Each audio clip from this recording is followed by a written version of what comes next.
Bom dia a todos, que a paz de nosso Senhor e Salvador Jesus Cristo esteja contigo, meu irmão e minha irmã. A mensagem de hoje tem como tema: usando armas defensivas contra o inimigo.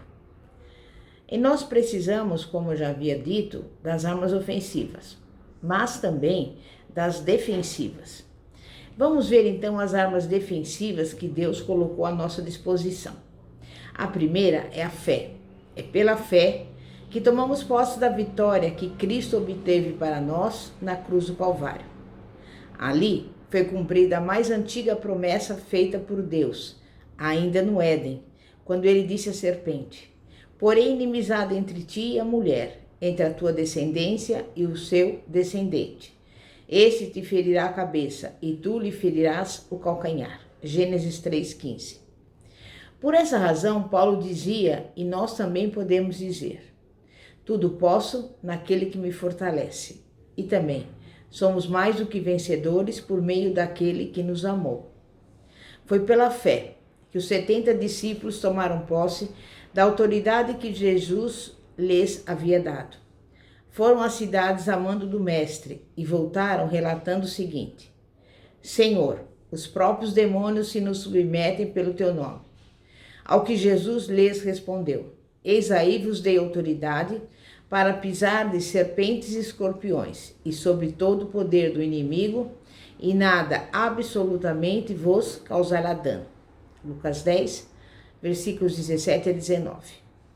Em sua carta aos Efésios, o apóstolo Paulo diz que é através do escudo da fé que apagamos todos os dardos inflamados do maligno. Efésios 6, 16.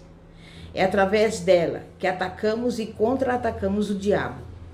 Esse tenta a todo instante nos convencer de que não somos salvos, de que Deus não nos perdoou e quer fazer-nos acreditar que o Senhor não nos aceita. Já não há mais jeito para essa ou para aquela situação. Não há esperança e nem saída para nós, que tudo está perdido, que tudo está acabado. Mas repita assim comigo agora: é pela fé que saímos do fundo do poço. Colocamos-nos de pé, levantamos a cabeça e dizemos: diabo, você é mentiroso, é o pai da mentira e o nosso acusador, mas está derrotado em nome de Jesus, que nunca recusou dar a mão aos caídos, prostrados e necessitados. Ele nunca deixou de perdoar ao mais vil pecador que se arrepende. Nunca encontrou um caso perdido, um que não tivesse solução. Portanto, arreda-te, Satanás, porque o Espírito Santo está movendo a fé no meu coração agora, para eu crer e aceitar o convite que Jesus acaba de me fazer, dizendo: vinde a mim todos os que estáis cansados e sobrecarregados, e eu vos aliviarei. A segunda arma de defesa é sujeição a Deus. Quando Ezequias soube que Senaqueribe aparelhara o exército para guerrear contra ele, tratou logo de organizar e equipar o seu próprio exército. Fez armas e escudos em abundância para enfrentar o inimigo e resistir a ele. Logo depois de preparar a sua tropa, ele exortou os seus soldados com estas palavras: sede fortes e corajosos, porque há um conosco maior do que o que está com ele para guerrear as nossas guerras.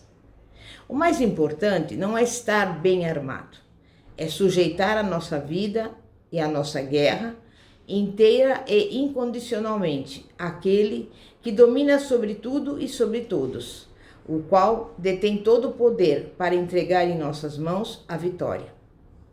Enquanto Ezequias se sujeitou a Deus, experimentou muitas vitórias. Quando alguém tem o Senhor como força na sua vida, também irá experimentar vitórias. Devo colocar tudo o que sou e tenho inteiramente à disposição do Senhor. Preciso consagrar tudo totalmente a Deus. Assim, estarei evitando que tais coisas se tornem laço e maldição para a minha vida, levando-me ao fracasso e à derrota. Quando despojamos nossas armas e nossa vida nas mãos de Deus, Ele peleja por nós. E se Deus é por nós, quem será contra nós? A vitória nos espera. Jesus a conquistou por nós e para nós. Sujeitemo-nos a Ele, as nossas armas e a nossa vida, e Ele pelejará por nós. A terceira arma é a união e comunhão. Ezequias sabia que se quisesse alimentar a esperança de ver o poderoso exército da Síria derrotado, era preciso, antes de sair à guerra, que o povo e a tropa estivessem unidos em torno de um só objetivo: lutar contra o inimigo. Aquela não era a hora de expor os defeitos e as diferenças que existiam entre eles. Pelo contrário, era o momento de se darem as mãos, de somarem as forças e de alvejarem o adversário e não os seus próprios companheiros de luta. Desde o princípio do seu ministério, encontramos Jesus ensinando aos discípulos a serem tolerantes com aqueles que não estavam lendo na mesma cartilha que eles, mas que de certa forma realizavam a obra. Em sua oração sacerdotal, Jesus não pediu a Deus que fôssemos mais cheios do Espírito, mais dedicados à oração e ao estudo da palavra. Ao contrário, ele orou fervorosa e apaixonadamente para que fôssemos um, como ele e o Pai são um, porque só assim o mundo haveria de crer que, de fato, ele era o enviado, o Messias prometido. A unidade da Igreja, do corpo de Cristo, é a pregação mais contundente de um evangelho eficaz. É um indício de que ele tem o poder de unir e reunir em torno de si pessoas com diferenças culturais e socioeconômicas e indivíduos de raça, língua e cor diversas. A união em torno da pessoa de Jesus é uma das armas mais poderosas que Deus concedeu à sua igreja. Unidos, os cristãos podem desarticular e fazer estremecer as bases do inferno. O mais triste é que o diabo sabe disso e mobiliza uma boa parte do seu exército para causar divisão, facção, desunião, atrito, malquerença, etc. E os cristãos, de modo geral, ainda não enxergaram esse ardil dele, ainda não acordaram para essa realidade. Vamos lutar juntos pela fé evangélica, firmes em um só espírito, como uma só alma. A quarta arma é a resistência. Senaqueribe não apenas entrou em Judá, acampou-se contra as cidades fortificadas e intentou apoderar-se delas. Chegou mesmo a tomar algumas e a exercer domínio sobre elas. Apesar disso, Ezequias não se deu por vencido. Pelo contrário, ofereceu resistência, reagiu à pressão do inimigo. Ele tinha consciência de que não estava sozinho naquela batalha. Sabia que não tinha estrutura, que não tinha condições físicas e humanas para enfrentar, de igual para igual, o poderio daquela nação. Contudo, sabia também que era possível resistir ao adversário e derrotá-lo, pois maior era aquele que estava com ele do que o invasor. Mas o assírio era astuto, sagaz, procurava por todos os meios desviar a atenção do povo que Ezequias incentivava a confiar no Senhor. Intentando atemorizá-los e intimidá-los, dizia: "Não vos engane, Ezequias, não deis ouvido a Ezequias." E ainda hoje, o adversário da nossa alma tem usado essa tática para nos amedrontar, desencorajar e desanimar, pois ele sabe que em Cristo podemos não apenas lhe resistir, mas também derrotá-lo. Felizmente, temos o poder de não recuar diante das pressões internas e externas criadas pelo adversário. Pelo sangue de Jesus, somos purificados. Não precisamos conservar e alimentar nenhum tipo de pecado em nosso coração. O que Satanás quer é nos subjugar. Ele quer aproveitar brechas abertas ao pecado. Deseja minar, através do desânimo, a nossa resistência. Anseia tornar-nos seus escravos. Se quisermos resistir ao inimigo e obter vitória sobre ele, precisamos desalojar e expulsar os pecados que se hospedam em nosso coração. Quando Jesus foi tentado pelo diabo no deserto, uma das armas que ele usou para derrotá-lo foi a resistência. Por 3 vezes consecutivas, Jesus resistiu a ele e o derrotou. Sujeitai-vos, portanto, a Deus, mas resisti o diabo, e ele fugirá de vós. Tiago 4,7. A quinta arma de defesa é a prudência. Neemias deu um grande exemplo de como usar, na hora certa e de forma correta, essa arma, que pode neutralizar os efeitos mortais dos ataques dos inimigos. Conforme a orientação de Neemias, era para que as autoridades de Jerusalém não permitissem que as portas da cidade fossem abertas enquanto o sol não estivesse quente, que à tarde as portas fossem fechadas enquanto os guardas ainda estivessem lá, e que cada morador montasse um posto de guarda em frente à própria casa, visto que a cidade era espaçosa e os moradores poucos.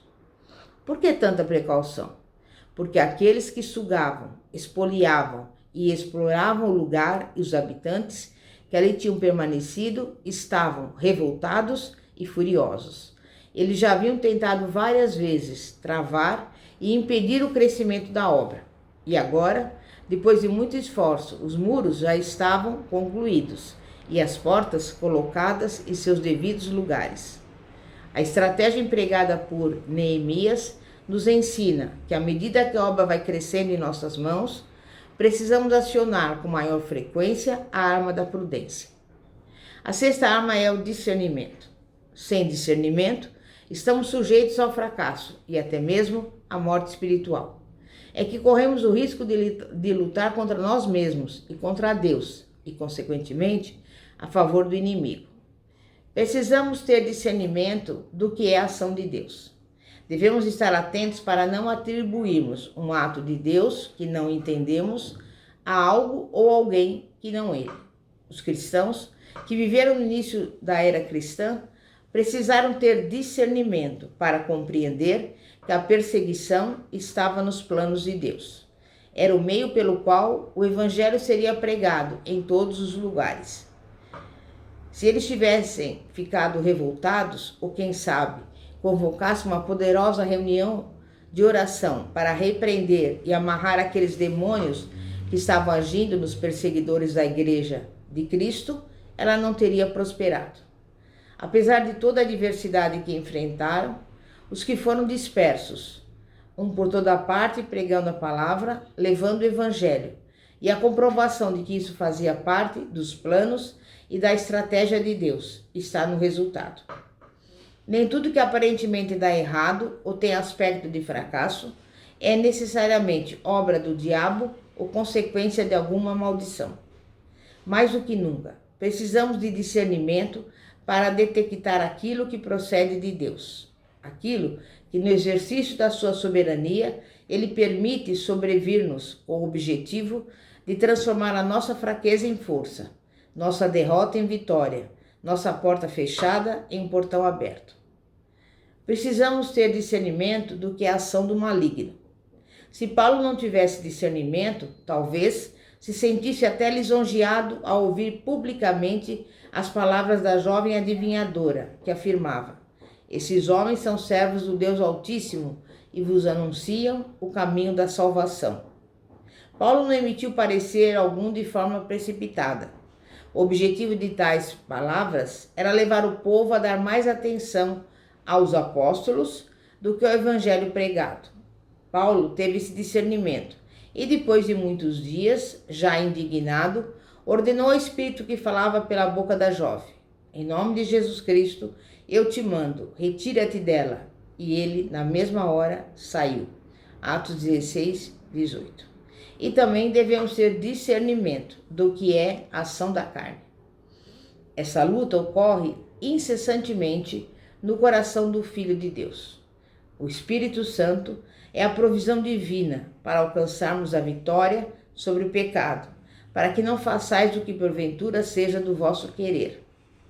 Está escrito: fazei, pois, morrer a vossa natureza terrena, prostituição, impureza, paixão lascívia, desejo maligno e a avareza, que é a idolatria.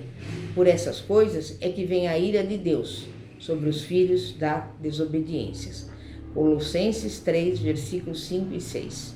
Enfim, devemos ser criteriosos a fim de identificarmos bem aquilo que procede de Deus do maligno e da carne. Amém?